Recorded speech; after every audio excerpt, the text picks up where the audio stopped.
The Larchmont Mamaroneck Human Rights Committee held its annual Dr. Martin Luther King Jr. commemoration last Sunday.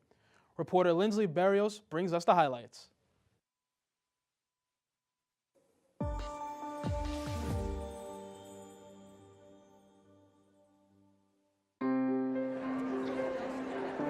This past Sunday, the 32nd annual Dr. Martin Luther King Jr. commemoration was held at Homix Middle School by the Larchmont Mamaroneck Human Rights Committee. This year's recipient of the annual MLK Junior Service Award was Shannon Turner-Porter, who has taught social studies at the high school for almost 50 years.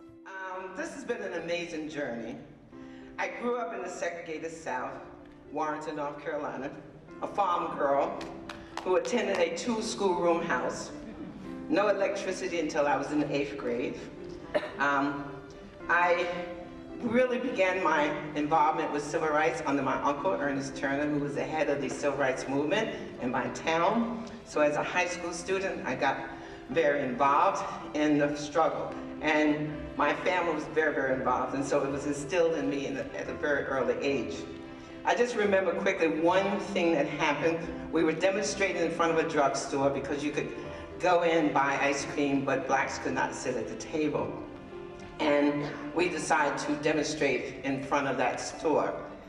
And while we were demonstrating, there was a white man who passed us. He spat on us, and you couldn't wipe the spit, you just kept singing, and he kicked us. But my cousin and I recognized the guy because my family owns a grocery store, and he was a guy who delivered to our store. So we had decided we're gonna get revenge when he shows up. And my uncle found out about it, and he says, "No, you're not." He says, and something I never forget, he said, "You might hate his act, but you can't hate him as a person." Racism Today was the theme of the program, sponsored by CURE, the Coalition of Undoing Racism Through Education.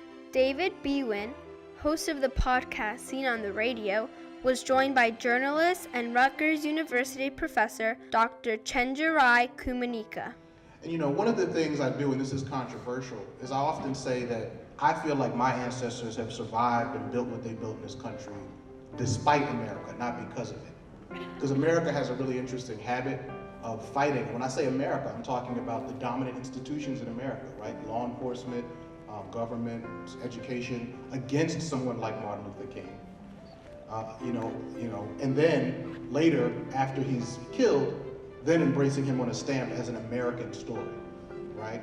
And I think we have to think critically about that. For the Local Live, I am Lindsley Barrios.